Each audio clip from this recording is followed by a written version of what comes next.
पहला प्रश्न है आपकी एक्सरसाइज 2.4 बहुपद का। क्वेश्चन है x+1 किसका गुणनखंड है। इनमें से 4 हमारे पास बहुपद हैं, किस बहुपद का गुणनखंड x+1 है। तो हम शेषफल प्रमेय यानी रिमाइंडर थ्योरम की हेल्प से इसे करेंगे। तो सबसे पहला हमारे पास ये है, इसे करते हैं। तो देखो, मैं आपको सारे प्रॉपर स्टेप बाय स्टेप बताऊंगा और आपको एग्जैक्टली एग्जाम में ऐसे ही लिखना है जैसे मैं यहाँ पे लिख रहा हूं। इससे आपको पूरे नंबर मिलेंगे।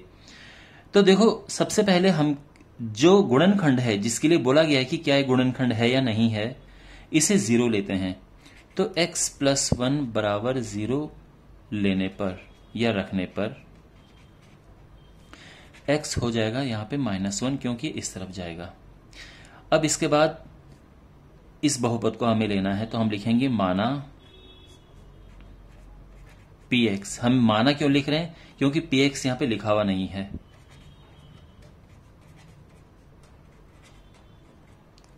अब इसके बाद देखो, हमने इसे शेषफल निकालना है, शेषफल थ्योरम की हेल्प से करना है, यानी हमें शेषफल यानी रिमाइंडर हमें निकालना है।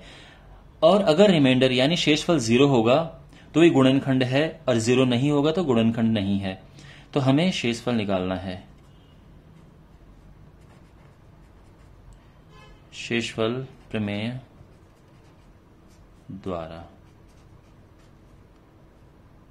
शेषफल निकालने पर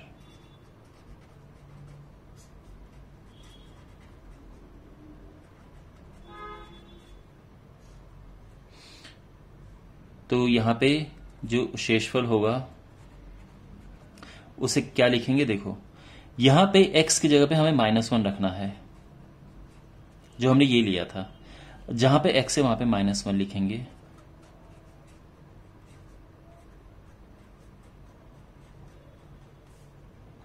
-1 का क्यूब होता है -1। ध्यान रखना, -1 की घात जब कोई सम संख्या होती है तो +1 आता है। सम संख्या मतलब 2, 4, 6, 8।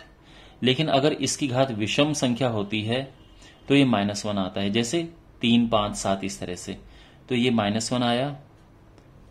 -1 का स्क्वायर +1 होता है, ठीक है ना। तो ये हो गया +1। अब प्लस माइनस का ये -1 +1। तो देखो, -1 +1 कट गया, ये -1 +1 कट गया और ये 0 आ गया। तो आप लिखोगे चूंकि शेषफल 0 है, इसीलिए x+1 x³ + x² + x + 1 का एक गुणनखंड है। तो पहला क्वेश्चन मैं पूरा डिटेल में कर रहा हूं, इसलिए मैं सारे स्टेप लिख रहा हूं, क्योंकि आपको एग्जैक्टली जैसा मैंने यहां पे लिखा है वैसे ही आपको एग्जाम में लिखना है। प्रॉपर ये इसके स्टेप्स हैं। ओके, अब जो मैं बाकी क्वेश्चन करूंगा उसमें मैं थोड़ा ये स्टेप्स थोड़ा कम लिखूंगा। अब हमारे पास ये सेकंड क्वेश्चन है।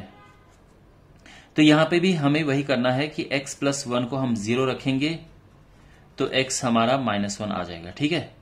इसके बाद जो px है वो x4 + x³ + x² + x + 1 ये है।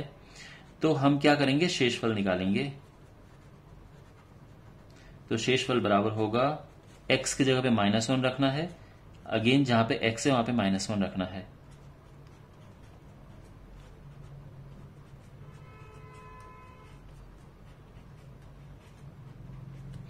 तो ये तो हो जाएगा +1, क्योंकि पावर 4 है। ये -1 होगा, माइनस प्लस का माइनस, फिर ये +1 हो जाएगा, ये -1 और ये +1। अब देखो, 1 से 1 कटा, ये 1 से 1 कटा, लेकिन 1 बच गया। तो ये 0 नहीं है। तो आप लिखोगे यहां पे, चूंकि शेषफल 0 नहीं है, इसीलिए x+1 दिए हुए बहुपद का गुणनखंड नहीं है, यानी x4 + x³ + x² + x + 1 का गुणनखंड नहीं है।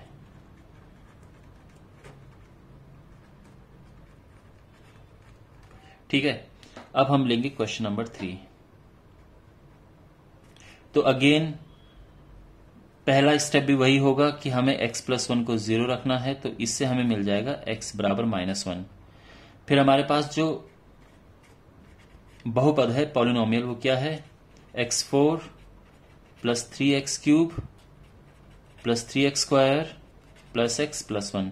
अब जहां पे x है वहां पे -1 रखना है, तो -1 power 4 -1 power 3 -1 square -1 plus 1। I hope ये समझ आ रहा होगा आपको। -1 की पावर हम 4 रखेंगे तो ये क्या होगा, 1 हो जाएगा। -1 का क्यूब -1 होता है, -1 का स्क्वायर करेंगे तो +1 आता है, ये -1 ये +1। अब इसको हम और सिंप्लीफाई करेंगे, 1 ये -3 हो जाएगा मल्टीप्लाई करके, ये 3 हो जाएगा, -1 +1। अब देखो इससे तो ये कट जाएगा और इससे ये कट जाएगा, लेकिन अगेन ये यहां पे 1 आ गया है। ओके, तो आप ये कहोगे क्योंकि ये 0 नहीं है जैसा कि इसमें कहा था, इसीलिए x+1 इसका गुणनखंड नहीं है। ठीक है ना, तो ये गुणनखंड नहीं है। और अब हमारे पास ये लास्ट क्वेश्चन है, तो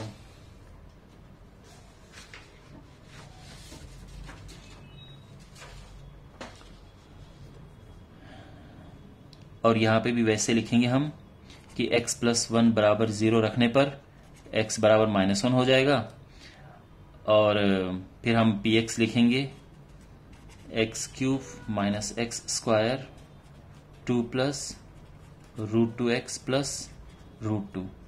अब हमने x की जगह पे -1 रखना है, तो -1³ माइनस -1² 2 प्लस √2 -1 प्लस √2, तो ये -1 हो गया। अब देखो ये -1 का स्क्वायर करेंगे तो +1 होगा, लेकिन ये -1 के साथ ये फिर माइनस हो जाएगा, माइनस माइनस का प्लस होगा तो ये प्लस हो जाएगा, और लास्ट में हमारे पास ये √2 है। ठीक है ना, तो यहां पे ये हो गया है -2 +2 प्लस √2 प्लस √2। तो इससे तो ये कट गया, लेकिन ये 2√2 आ गया है, ये 0 नहीं है। तो आप कहोगे क्योंकि शेषफल 0 नहीं है इसीलिए x+1 इसका गुणनखंड नहीं है, तो ये भी गुणनखंड नहीं है। ओके, तो आई होप ये पूरा क्वेश्चन आपको समझ आया होगा। एंड अब मैं आपको मिलता हूं अगले वीडियो में दूसरे क्वेश्चन के साथ। बाय।